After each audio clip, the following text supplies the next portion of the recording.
사랑하는 성도 여러분, 한 일주일 전에 고신대학교 새로운 총장님이 선임되었습니다. 그래서 부족하지만 제가 또 교목실장을 맡게 되었습니다. 믿음도 별로 없는 사람이 맡아서 염려가 되니까 여러분께서 꼭 기도해 주시면 감사하겠습니다. 불신 학생들 전도하고 또 경건의 또 교직원들의 그 영적인 그런 하나님을 향한 열정이 회복되는데 잘 쓰임받을 수 있도록 기도해 주시기 바랍니다.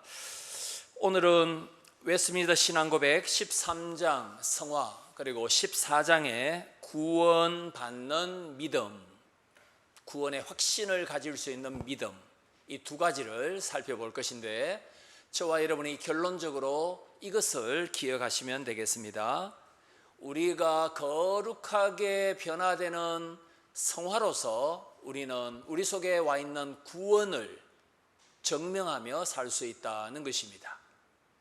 하나님의 성품을 닮아가고 예수님을 닮아가려고 하는 열망이 있고 힘쓰고 애쓰는 사람, 그 사람은 구원을 받은 사람이라는 것을 오늘 말씀을 통해서 살펴보도록 하겠습니다. 간지 혹은 앞에 화면에 보시고 13장 성화에 대해서 먼저 읽고 말씀을 살펴보도록 하겠습니다. 성화 같이 읽습니다. 시작.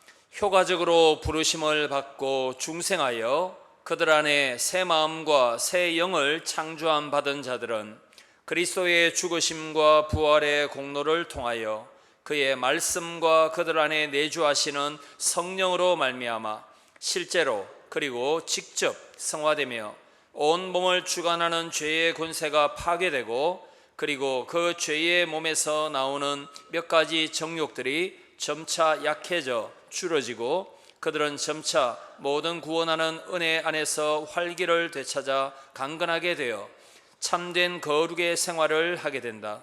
이러한 거룩한 생활이 없이는 아무도 주님을 보지 못할 것이다. 이 성화는 온 인격을 통하여 되어지는 것이지만 금생에서는 불완전하다. 그래서 모든 부분에 얼마간의 부패의 잔재들이 여전히 남아있으며 그로 인하여 계속적이고 화해될 수 없는 전쟁이 일어나 육체의 소욕은 성령을 거스리고 성령은 육체를 거스려 싸운다. 그 전쟁에서 그 남아있는 부패한 부분이 당분간은 상당히 우세할지 모르나 그리스도의 성결케 하는 영으로부터 힘을 계속 공급받음으로써 중생한 부분이 이기게 되며 그리하여 성도들은 은혜 안에서 자라나고 하나님을 경외하는 가운데서 거룩함을 온전히 이룬다. 아멘. 예수님을 구주로 믿는 것을 중생한다라고 말합니다. 거듭나는 것이죠. 위에 계신 하나님의 아들이 되는 것입니다. 하나님의 딸이 되는 것입니다. 양자가 되는 것입니다. 중생 이후에 즉각적으로 의롭다함, 칭의를 받습니다. 그리고 의롭게 된 성도는 의로운 상태로 끝나는 것이 아니라 성화됩니다. 거룩하게 변화됩니다. 로마서 6장 19절에 칭의, 의롭게 됨, 그리고 성화, 하나님을 닮아감을 한 구절 안에 같이 말합니다. 로마서 6장 19절. 전에 너희가 너희 지체를 부정과 불법에 내주어 불법에 이른 것 같이 이제는 너희 지체를 의에게 종으로 내주어 거룩함에 이르라. 옛날에는 우리의 몸, 우리의 지정의를 마귀가 박수치고 죄 짓는 데 사용했다면 이제는 의에게 종으로 내주고 거룩함에 이르도록 힘쓰라 라고 말씀합니다. 우리가 읽었던 고린도전서 1장 1에서 3절에 보시면, 특별히 2절에 보시면 시냇가에 심은 교회가 누구인가, 그리스도인이 누구인가, 중생한 성도, 아바 아버지라 하나님을 부르는 사람들은 누구인가를 간명하게 소개합니다. 2절에 보시면 교회가 누구입니까? 예수님 안에서 거룩하여지는 사람들입니다. 그래서 거룩한 물이 성도라고 불립니다. 예수님 안에서 날마다 거룩하여지는 사람이 바로 교회입니다.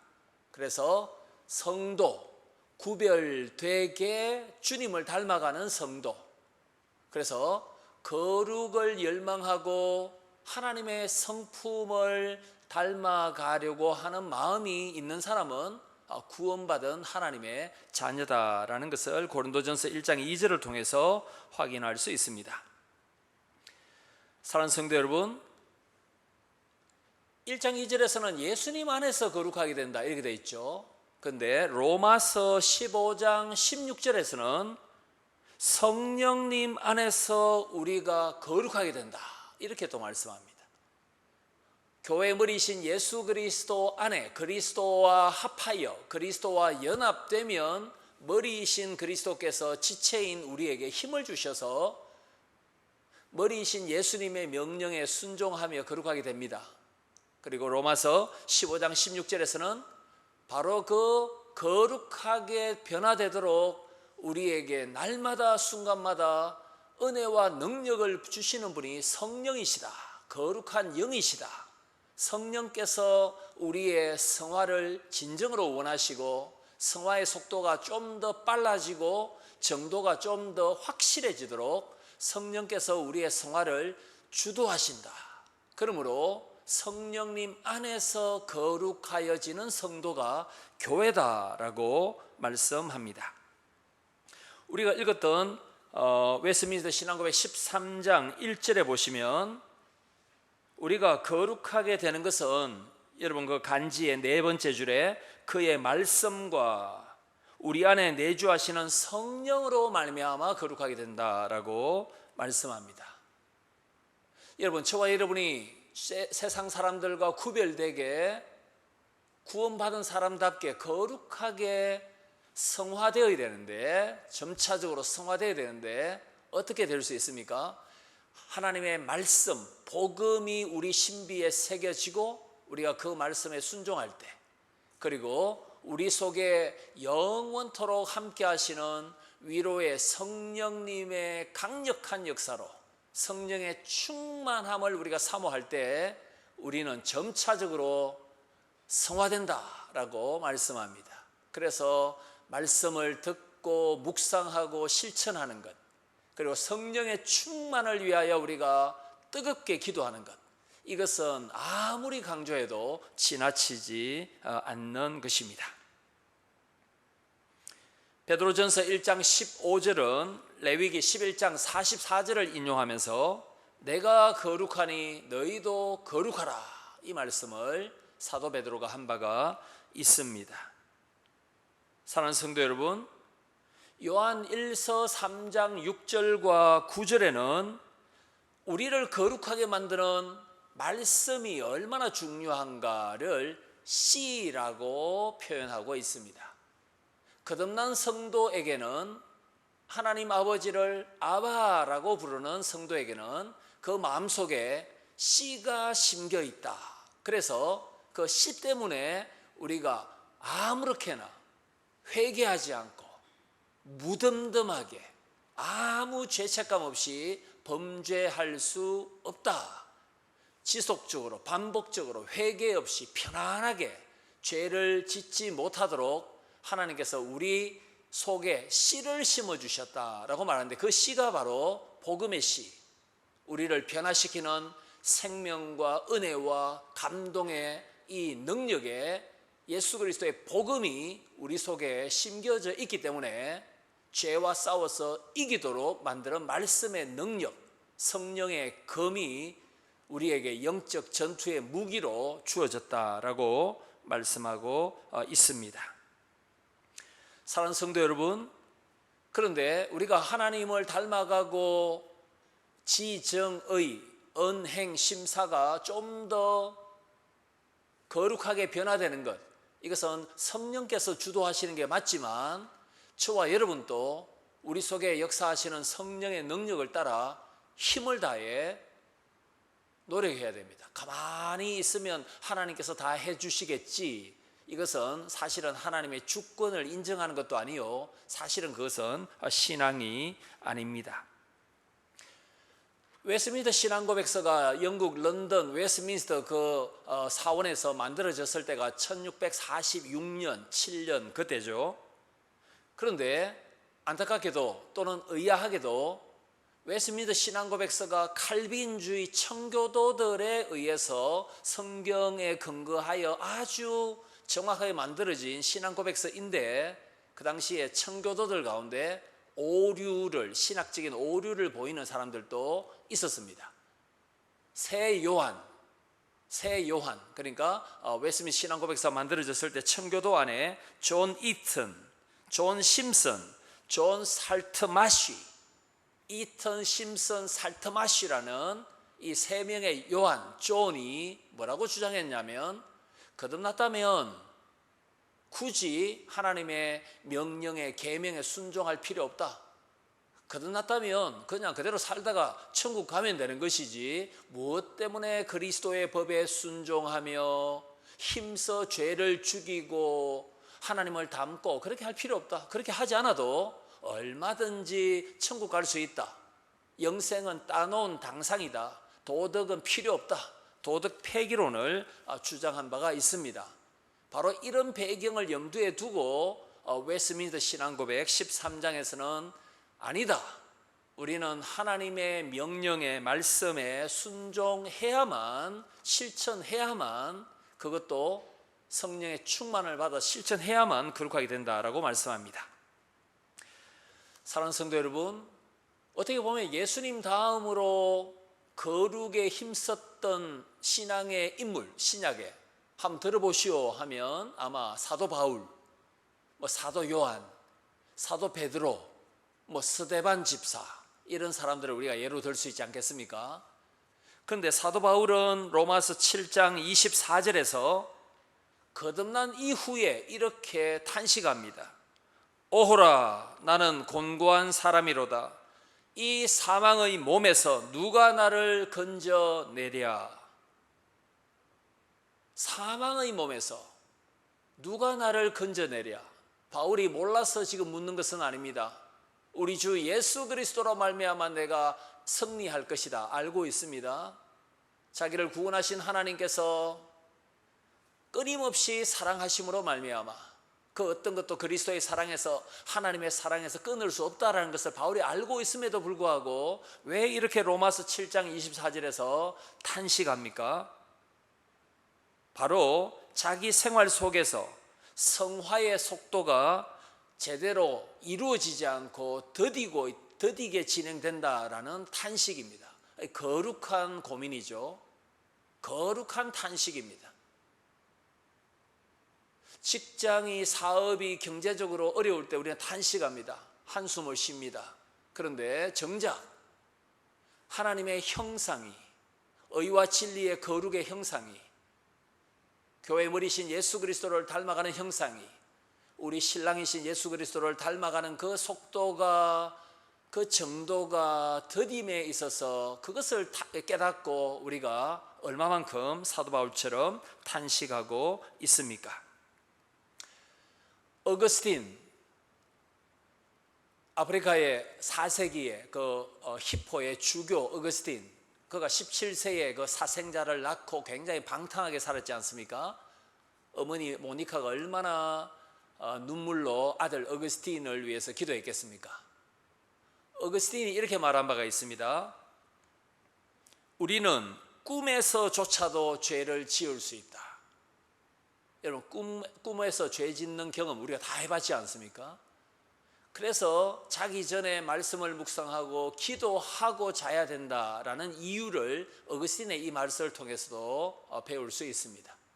얼마나 우리 속에 죄성이 강력하게 남아있는지, 사망과 죄의 법에서는 벗어났음에도 불구하고 죄의 유혹이 강력한 자석처럼 우리를 끌어당기고 있기 때문에 꿈속에서도 우리는 죄를 짓고 꿈속에서도 성화에서 멀어질 수 있다.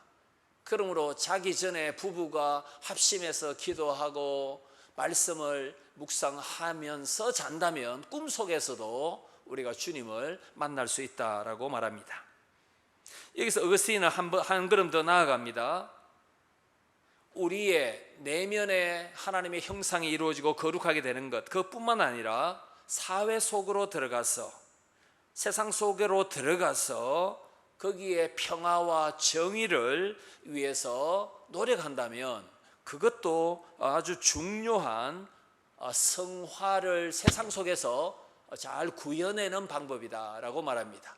그러니까 나는 거룩하게 된다, 나는 지금 하나님을 닮아서 거룩하게 변한다, 이렇게 내면적으로 개인적으로 머무는 것이 아니라 이 변화 거룩한 삶을 세상 속에서, 직장 속에서도 증명할 수 있어야 된다.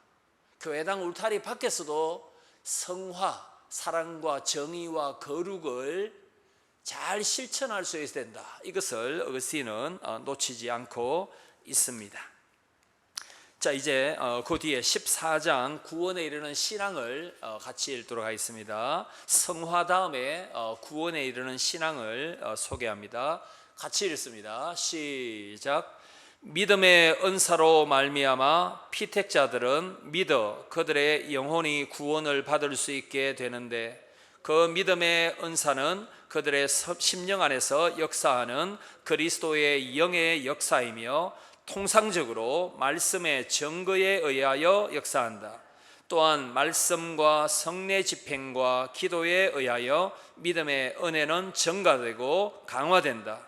이 믿음으로 말미암아 말씀 안에서 친히 말씀하고 계시는 하나님의 권위를 인하여 말씀 안에 계시되어 있는 것을 기독교인은 참된 것으로 믿으며 그 말씀의 각 구절에 포함되는 내용에 따라 행동하되, 명령의 말씀에는 순종하고 경고의 말씀에 대하여는 떨고 금세와 내세에 대한 하나님의 약속의 말씀은 기꺼이 받아들인다. 그러나 구원에 이르는 신앙의 주요한 행위는 은혜 언약에 근거하여 칭의와 성화와 영생을 위하여 그리스도만을 받아들이고 영접하고 의존하는 것들이다. 이 믿음에도 정도의 차이가 있어서 약한 경우도 있고 강한 경우도 있으며 자주 그리고 여러 모양으로 공격을 당하여 약해질 수 있으나 결국 승리를 얻는다. 그리고 여러 모양으로 자라나서 그리스도를 통하여 온전한 확신에 이르게 되는데, 이는 그리스도께서 우리의 믿음의 창시자요 또한 온전케 하시는 분이시기 때문이다. 아멘. 사랑하는 성도 여러분, 히브리서 11장에 보시면 그 구약에 믿음으로 살았던 의인들의 목록이 많이 나옵니다. 예수 그리스도께서 아직 이 땅에 오셔서 사람으로 오셔서 죽으시고 부활하시고 기적을 행하시고 성천한 것을 보지도 못했던 구약의 인물들이 하나님을 믿음으로 그 인생의 모든 경주를 감당했던 수많은 허다한 구름과 같은 증인들이 히브리서 11장과 12장에 소개됩니다. 그들의 공통점이 무엇이겠습니까? 하나님의 은혜를 깨달았던 사람들이고 하나님의 말씀에 순종하기를 기뻐했던 사람들이고, 또 엘리야와 같은 사람은 기도의 사람입니다. 엘리야는 우리와 성정이 똑같죠. 이 말은 우리하고 특별히 다른 바가 없다 이 말이죠. 그럼에도 불구하고 믿음을 가지고 하나님께 기도해서 3년 반 동안 비가 오지 않도록 하고 또 비가 오도록 했던, 우리와 성정이 똑같았던 엘리야도 믿음의 사람이었고 믿음으로 기도했던 사람이라는 것을 야고보서에서도 확인할 수 있습니다. 사랑하는 성도 여러분, 저와 여러분이 예수 그리스도를 믿어 이 믿음으로 예수님을 구주로 영접하여 영생, 구원을 가지고 있음을, 구원의 확신을 가지고 있습니까? 예, 저와 여러분 지금 구원의 확신을 가지고 신앙생활을 해야 합니다. 구원받을 수 있는 믿음을 하나님께서 나에게 주셨다. 전적인 하나님의 은혜죠. 그런데 이 믿음이 살아있는 믿음, 그리고 낙오되지 않는 믿음, 중도 포기하지 않는 점점 강화되는 믿음이 되어야 된다. 이렇게 말하면서 웨스트민스터 신앙고백 14장 1절에는 세 가지 방식으로 구원받는 살아있는 우리의 믿음이 자라난다. 강화된다, 온전하게 된다, 이렇게 말합니다. 무엇입니까? 말씀 사역, 성례의 시행, 그리고 기도입니다. 왜 우리가 주일 오전에 설교를 듣고 주일 오후에 웨스트민스터 신앙고백서, 이 교리와 성경을 풀이해 놓은 교리를 또 들어야 합니까? 바로 믿음은 말씀을 들음으로 자라나지 않습니까? 그래서 주일에는 오전, 오후 이렇게 적어도 두 번을 통하여 말씀을 들음으로 믿음이 자라납니다. 그리고 성찬과 세례식을 통하여, 보이는 설교인 성찬식을 통하여, 그리고 세례받는 사람의 그 세례를 통하여 우리를 씻으시고 중생케 하신 하나님의 구원의 은혜를 또 깨닫고 믿음을 강화시킬 수 있습니다. 그리고 날마다 하나님께 무릎 꿇을 때마다, 예수 그리스도의 이름으로 기도할 때마다 하나님께서는 우리에게 믿음을 다하소서, 하나님 우리에게 믿음을 주시옵소서, 겨자씨만한 온전한 믿음을 허락하여 주옵소서, 세상을 이기는 믿음을 허락하여 주십시오. 이렇게 기도할 때 하나님께서는 믿음의 기도를 구하는 성도들의 기도를 들어주셔서 우리의 믿음이 더욱더 튼튼해진다라고 말씀합니다. 사랑하는 성도 여러분, 그런데 이 구원에 이르는 믿음은 주로 어떻게 강화됩니까? 여러분 14장 5번째 줄에 보시면 통상적으로 말씀의 증거에 의하여 역사한다, 이렇게 설명하고 있습니다. 말씀을 듣고 말씀을 읽고 말씀을 암송하고 말씀 따라서 이 말씀 안에 생명이 있다. 그만큼 말씀을 읽고 묵상하고 암송하는 것이 중요하다, 이 말입니다. 통상적으로 하나님께서 우리에게 믿음을 강화시켜 주실 때는 말씀을 읽고 듣고 지키는 이 복된 자를 통하여 하나님께서 믿음을 더욱더 강화시켜 주십니다. 요한계시록 1장 3절에 말씀을 읽고 듣고 지키는 자들이 복이 있도다. 요한계시록 22장 7절에 말씀을 행하는 자들이 복이 있도다. 이 행하기 위해서는 읽고 듣는 것이 전제되어야 하겠습니다. 그래서 성경을 읽으십시오, 실천하십시오, 기도하십시오, 이 귀에 못이 박힐 정도로 강조하고 또 강조하는 것은 당연합니다. 지나치지 않습니다. 왜냐하면 말씀과 기도 없이는 그 누구도 세상을 이길 만한 믿음을 소유할 수가 없기 때문입니다. 요한복음 17장 3절, 영생은 유일하신 참 하나님과 그분이 보내신 예수 그리스도를 아는 것이니이다. 말씀을 읽고 듣고 실천함으로 예수 그리스도를 관계 속에서 경험적으로 저와 여러분은 알 수 있습니다. 복음서에 계시된 그 예수 그리스도, 하나님의 아들 예수 그리스도, 그 복음서의 말씀을 읽고 그 말씀대로 실천할 때 예수 그리스도와 더 강력한 교제 가운데 우리의 믿음이 자라날 수 있다라고 말씀합니다. 여러분, 개혁주의 그 교리를 연구했던 학자 중에 루이스 벌콥이라는 오래된 학자가 있습니다. 이 학자는 이렇게 말합니다. 구원하는 믿음, 영생을 선물로 받은 성도 속에 있는 믿음을 두 가지로 벌코프는 설명합니다. 첫 번째는 뭐냐면 성령에 의해 우리 심령 안에 일어나는 복음 진리에 대한 확신입니다. 우리가 성경을 읽을 때마다 성령께서 깨닫게 하여 주시고 지혜를 주시고 조명하여 주심으로 이 하나님의 말씀은 복음이다, 진리다라고 의심하지 않고 확신하게 됩니다. 그래서 우리가 구원의 확신을 더 가질 수 있는 것이죠. 두 번째, 예수님 안에 있는 하나님 아버지의 약속에 대한 진실한 의존이다, 이렇게 말합니다. 다시 말씀드려서 하나님 아버지께서 우리에게 약속하신 모든 것은 우리의 구주 중보자이신 예수 그리스도 안에서 우리를 위해서 반드시 이루어진다라는 믿음, 신뢰, 의존, 이것이 우리 속에 구원에 이르는 믿음을 강화시킨다라고 말씀합니다. 하나님의 말씀은 진리의 말씀입니다. 이 복음에 약속된 모든 약속은 반드시 우리에게 이루어진다라고 저는 믿습니다. 이렇게 우리가 성경을 읽을 때도 믿음으로 읽어야 되겠습니다.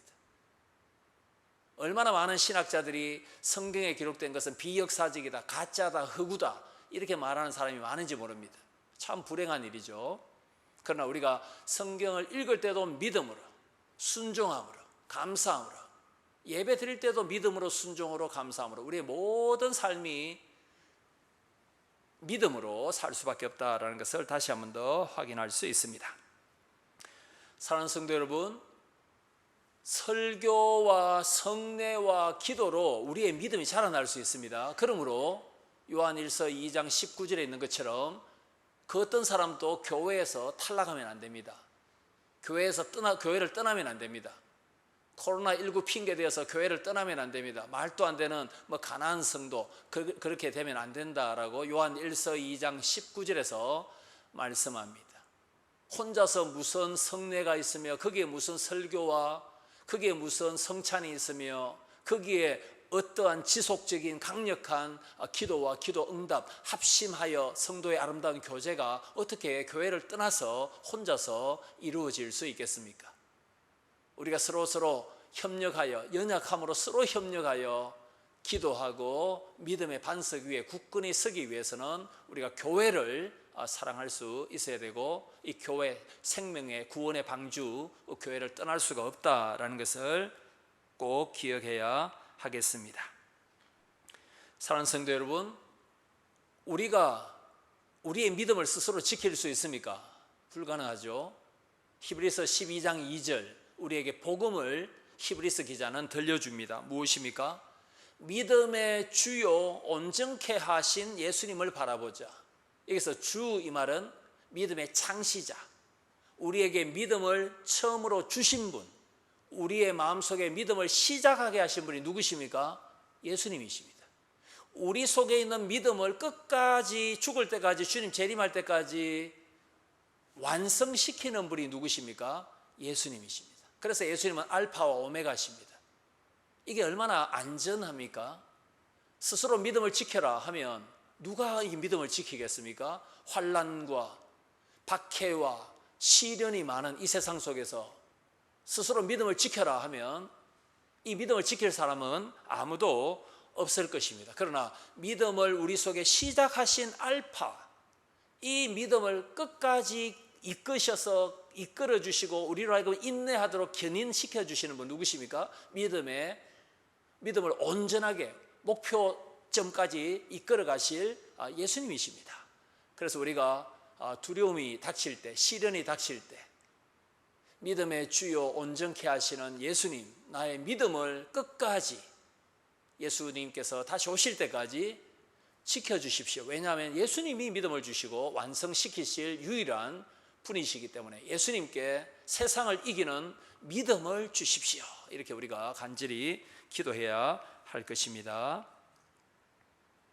이제 서서히 말씀을 맺도록 하겠습니다. 예수님께서 십자가에 달리셨을 때에 엘리 엘리 라마 사박다니 이렇게 외치셨습니다. 가상 7은 중에 한 말씀이죠. 이 구절을 종교개혁가 존 칼빈이 주석을 하면서 이렇게 고백합니다. 예수님조차도 십자가에 달리셨을 때에 어찌하여 아버지여 나를 버리시나이까? 십자가에 달리신 예수 그리스도에게 사탄이 계속해서 불신의 마음을 심어주고 공격했다 이 말입니다. 너는 하나님 아버지로부터 버림을 당했다, 저주받았다. 의심과 불신을 계속해서 사탄은 예수님에게도 심어줄 뿐만 아니라 우리에게도 심어주고 있습니다. 그래서 오늘 우리 14장에서도 웨스민스터 신학교 14장에서도 우리가 구원받았음에도 불구하고 우리의 믿음은 염려와 의심 때문에 자주 공격을 당한다. 그러나 믿음의 완성자이신 예수 그리스도께서 우리에게 믿음을 주신 것을 주님께서 자신의 이름의 영광을 위하여 완성시켜 주시기 때문에 성도는 반드시 마침내 궁극적으로 승리한다. 이렇게 소망의 메시지를 담아두고 있습니다. 사랑하는 성도 여러분, 요한계시록 21장 8절에 보시면 21장 8절에 유황불못이 있는 지옥에 떨어질 사람들의 목록을 쭉 소개합니다. 그때 제일 먼저 등장하는 것이 두려워하는 자, 그 다음에가 뭐냐 하면 믿지 않는 자입니다. 두려워하는 자, 요한계시록의 상황 같으면 박해 상황이죠, 그죠? 신앙을 지키다가 죽을 수 있다, 투옥될 수 있다. 신앙을 지키다가 크리스찬들이 경제적인 손해를 입고 왕따되고 가난해질 수 있다, 실직할 수 있다, 사업이 파산될 수 있다, 죽을 수 있다. 이런 것이 얼마나 사람을 두렵게 합니까? 그래서 두려워하는 자와 믿지 않는 자는 유황불못 지옥에 들어간다, 이 말씀을 계시록 21장 8절에서 하고 있습니다. 우리에게는 끊임없이 믿음을 약화시키고 우리의 믿음을 흔들어버리고 우리를 두렵게 만드는 염려와 두려움이 우리를 끊임없이 공격하는데, 이게 바로 어떻게 보면 사탄이 쏘아대는 불화살입니다. 이걸 막아내는 것은 믿음의 방패밖에 없습니다. 이 믿음을 누가 주셨습니까? 믿음의 주요 온전케 하시는 예수님께서 우리에게 주신 강력한 무기요 선물이기도 합니다. 이런 의미에서 두려워하는 자들과 믿지 않는 자는 지옥에 들어간다. 믿음의 반대말은 불신이라기보다는 두려움과 염려입니다. 두려움과 염려가 우리를 엄습합니다. 계속해서 염려합니다. 걱정합니다. 그러다 보면 하나님은 온데간데 사라져 버립니다. 계속해서 염려 다음에는 일어나지도 않는 또 다른 염려, 꼬리에 꼬리를 물고 염려의 그 구렁텅이 속에 우리가 빠져들기도 합니다. 그 다음에 정신 차리고 보면 예수님의 십자가가 보이기도 하고 하나님이 아버지시다라는 것이 다시 느껴지기도 하고, 일시적으로 자주 우리는 무신론자가 되기도 합니다. 왜냐하면 염려와 두려움이 끊임없이 우리를 공격할 때 우리 속에 믿음이 있는 것처럼 느껴졌지만 그 순간은 마치 믿음이 아니라 염려와 두려움의 쇠사슬에, 올무에 우리가 빠져 있기도 합니다. 이런 의미에서 믿음의 반대말은 불신이라기보다는 염려와 두려움이기도 합니다. 이때 저와 여러분 어떻게 해야 되겠습니까?